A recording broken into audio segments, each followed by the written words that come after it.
오늘 말씀에서는 구원의 관점에서 바라보는 세례 요한, 그 세례 요한이 가지는 의미를 잘 설명해 주시고 있습니다. 11절 말씀을 보면은요, 내가 진실로 너희에게 말하노니 여자가 낳은 자 중에 세례 요한보다 큰 이가 일어남이 없도다. 그러나 천국에서는 극히 작은 자라도 그보다 크니라 라고 말씀하십니다. 지금 예수님의 말씀은요, 구약에 나오는 그 유명한 인물들, 엘리야, 모세, 다윗, 이런 모든 사람들보다 지금 이 세례 요한이 인격적으로 훨씬 더 훌륭한 사람이다 라고 말씀하시는 것이 아닙니다. 그것이 아니라 세례 요한이 여자가 낳은 자 중에 가장 큰 사람이다 라고 말씀하신 그 이유는요, 세례 요한이 메시아로 오신 예수님을 가장 가까이서 예언했던 사람이기 때문입니다. 예수님 그 오시기 직전까지 그렇게 예언했던 사람, 또 직접 세례도 베풀었던 사람이기 때문에 이가 가장 큰 일이라고 예수님께서 말씀하십니다.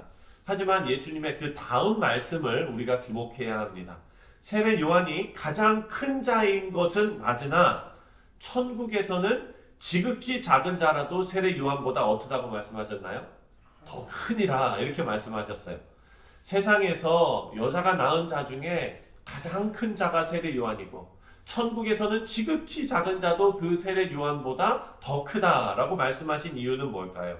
바로 구원의 역사라는 관점에서 봤을 때 세례 요한은 이 땅에서 큰 자이지만 세례 요한은 아직 예수님께서 성취하신 천국에 들어가 있지 못한 사람이잖아요. 아직 살고 있는 사람 아닙니까?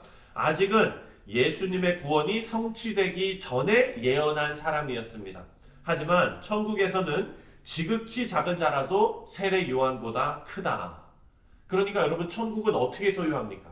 예수님께서 이 땅에 오셔서 구원의 역사를 이루셔야 천국이 우리에게 주어지는 것 아닙니까? 그러니까 예수님의 구원이 얼마나 엄청난 사건인지, 그리고 얼마나 엄청난 변화를 가지고 올지를 알려주고 계십니다. 사랑하는 성도님들, 천국, 하나님의 나라는 그런 곳입니다. 이 땅과는 비교가 되지 않고 인간의 노력과 의와 헌신과 위대함과 절대 비교되지 않는 예수님의 의가 가득한 성도들이 모인 곳입니다. 그래서 이 땅에서 아무리 훌륭한 사람이라도, 성인군자라도 예수님의 의를 입은 천국 백성과는 비교할 수 없습니다. 구원의 역사를 통해서 변화받고 예수님께서는 이런 천국을 열망하는 성도들이 되기를 간절히 바라시는 것입니다. 12절 말씀을 함께 읽겠습니다. 12절 시작. 세례 요한의 때부터 지금까지 천국은 침노를 당하나니 침노하는 자는 빼앗느니라. 아멘. 이 말씀이 조금 어렵기도 하고 왜 이런 표현을 쓰셨나 싶기도 합니다. 천국을 뺏는 거라고 생각하니까 우리가 열심히 힘을 길러가지고 공격해서 뺏어오는 것처럼 이렇게 들리는데요. 여기에서 말씀하시는 거는 이런 것입니다. 예수님 당시에 바리새인들하고 서기관들, 종교 지도자들은요, 예수님을 통한 하나님의 나라에 대한 열망과 관심이 전혀 없었습니다. 그러니까 자꾸 예수님을 빈정대고, 그리고 예수님을 자꾸 그냥 이렇게 모함하고 조롱하고 이러지 않았습니까? 침노하고 빼앗지 않았습니다. 열정이 없었습니다. 그것을 표현하신 겁니다. 침노하고 빼앗는다는 것은 그만큼 열정이 있다는 것이죠. 예수님을 따랐던 세리들과 죄인들은요, 주님을 향한 열정이 있었습니다. 이들의 마음은 마치 하나님의 나라를 향해서 열정적으로 달려가며 말씀을 열정적으로 수용하는 사람들이었습니다. 여러분, 이거 그 신약의 이야기 중에 나오지 않습니까? 누가 되게 열정적으로 주님을 보려고 했는데 혹시 딱 떠오르시는 분 있어요? 예수님, 그렇죠, 삭개오. 키가 작으니까 나무 올라가가지고 그 어른이 나무에까지 기어 올라가가지고 예수님 그냥 보려고 했던 그 열정. 그 열정을 예수님께서는 기뻐 보셨거든요. 근데 여러분, 그거 가지고 옆에서 예수님이 세리랑 논다, 저 집에 들어간다, 죄인 집에 들어간다 이랬던 사람들은 누구예요? 열정이 없이 빈정댔던 사람들 아닙니까? 예수님께서는 이것을 보시고 말씀하신 거예요. 우리는요, 하나님의 나라의 기쁜 소식을 듣고 그 의미를 바로 깨닫고 또 바른 반응을 보이는 성도가 복된 성도다라고 알려주고 계십니다. 우리 모두가 하나님 나라에 대한 열망이 가득하신 성도님들 되시기를 주님의 이름으로 축원드립니다. 그리고 이어서 예수님께서 장터의 아이들 비유를 말씀하십니다. 예수님의 이야기에서 그 시대의 그 모습을 비유적으로 이렇게 그리고 계시는데요. 16절과 17절을 함께 읽어보겠습니다. 16절, 17절 시작. 이 시대를 무엇으로 비유할까? 비유하건대 아이들이 장터에 앉아 제 동물을 불러 이르되 우리가 너희를 향하여 피리를 불어도 너희가 춤추지 않고 우리가 슬피 울어도 너희가 가슴을 치지 아니하였다 함과 같도다. 아멘. 시장에서 아이들이 놀고 있는 모습을 한번 상상해 보셨으면 좋겠습니다. 이때 여긴 시장이라고 얘기했지만 지금 오늘날로 따지면 놀이터지요. 놀이터에 아이들이 모여 있어요. 근데 어떤 아이가 놀이를 합니다. 피리를 불고 춤을 춥니다. 노래를 부릅니다. 그러면 다 같이 와서 같이 피리를 불고 춤추고 같이 좀 즐거워하고 이러면 좋겠는데 그런 모습이 없다는 거예요. 그리고 또 다른 옆에를 보니까 다른 아이는 분위기가 무겁습니다. 슬퍼하고 통곡하고 눈물을 흘립니다. 그런데 지금 아이들은요 어느 쪽에도 동참해주지 않는 거예요. 슬픈 애한테 가서 왜 그러니 뭐 어떤 일이니 하고 같이 슬퍼해주고 이런 것도 없고 기뻐하는 자들에게 막 놀고 있는 그 자리에 동참해서 같이 기뻐하지도 않고 이 모습이라는 거죠. 같이 피리 불면서 춤추지도 않고 슬퍼하면서 가슴을 치지도 않는 자기 마음대로 하려는 고집만 있는 그런 아이들밖에 없다라는 것이에요. 이렇게 고집만 부리는 아이들을 통해서 예수님께서는요, 그 주변에 있는 사람들이, 그 시대의 사람들이 얼마나 마음이 강팍하고 복음에 대해서 마음을 닫고 있는지를 알려주시는 비유의 말씀입니다. 슬퍼하고 애곡하는 아이들은요, 예수님께서 오시기 전에 광야에서 외치는 소리, 세례 요한이 외쳤던 그 외침을 상징하고 있습니다. 세례 요한이 뭐라 그랬습니까? 회개하라. 천국이 가까웠느니라.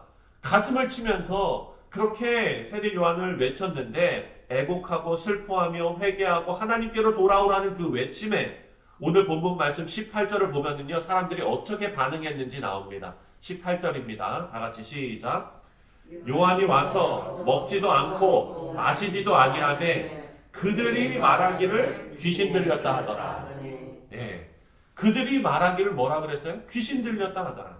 세례 요한이 애곡하면서 얼마나 마음이 안타까웠으면 그들에게 회개하라 천국이 가까웠느니라 그렇게 외쳤는데 그들에게 뭐라 그럽니까? 세례 요한에게 귀신 들렸다 하면서 동참하지 않았습니다. 분위기가 냉랭한 거예요. 자기 뜻대로 자기 고집대로 사는 사람들입니다.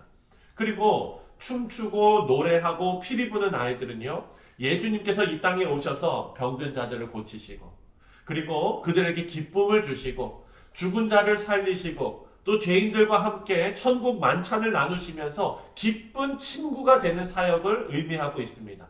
이런 기쁜 사역에도 이 사람들은 동참하지 않습니다. 그들의 반응이 19절에 나옵니다. 19절을 읽겠습니다. 시작.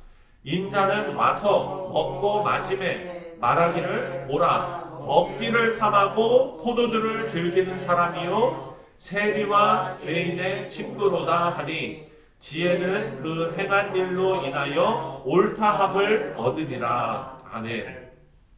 예수님에게 술 퍼마시는 사람이다, 먹는 거나 좋아하는 사람이다, 이렇게 조롱했다는 거예요.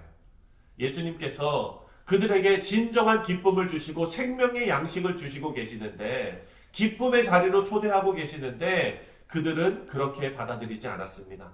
그런 사람들에게 예수님을 냉랭하게 바라보는 그런 사람들에게 예수님께서 전곡을 찌르는 한마디를 하십니다. 19절 마지막에 보면 이렇게 말합니다. 지혜는 그 행한 일로 인하여 옳다함을 얻느니라. 아멘. 예수님께서 말씀하세요. 지혜는 그 행한 일로 인하여 옳다함을 얻느니라. 사랑하는 성도님들, 군대에 있으면 시간 되게 안 가거든요. 그래서 예로부터 우리 정장로님 시대부터 제 시대까지 이르기까지 한마디 계속해서 나오는 명언이 있습니다. 국방부 시계는 장르이 뭡니까? 거꾸로 매달아 놔도 간다. 뭐 이런 게 있어요. 시간은요, 거꾸로 매달아 놔도 가는 거예요. 2년이라는 시간, 3년이라는 시간이 너무나 힘들지만 그 시간은요, 계속 지나가는 거예요. 이 지금 예수님 앞에 동참하지 않는, 세례 요한 앞에 동참하지 않는 이 사람들에게 예수님께서 뭐라고 말씀하시냐면은 너희들이 그렇게 동참하지 않아도 지혜는 그 행한 일로 인하여 옳다함을 얻느니라. 너희들의 반응이 구원에 반응하지 않고 사랑에 반응하지 않는다 하더라도 사람들이 아무리 하나님의 지혜를 거부해도 지혜는 세례 요한의 삶을 통해서 예수님의 삶을 통해서 밝히 드러나고 있다라는 거예요. 그러면 동참하지 않은 사람은 누가 손해입니까? 동참하지 않는 사람이 손해인 거예요. 춤을 출 때 같이 추고 애곡할 때 같이 애곡할 수 있는 것이 은혜입니다. 이것을 거부하고 고집스럽게 내 삶을 살고 내 마음대로 살며 진리를 거스르는 일은 천국 백성의 삶이 아니다라는 것을 알려주고 있습니다. 우리 사랑하는 성도님들, 하나님의 구원의 역사는요, 하나님께서 작정하신 뜻에 따라서 그 뜻에 의해서 진행되어 왔고 계속 이루어지고 있습니다.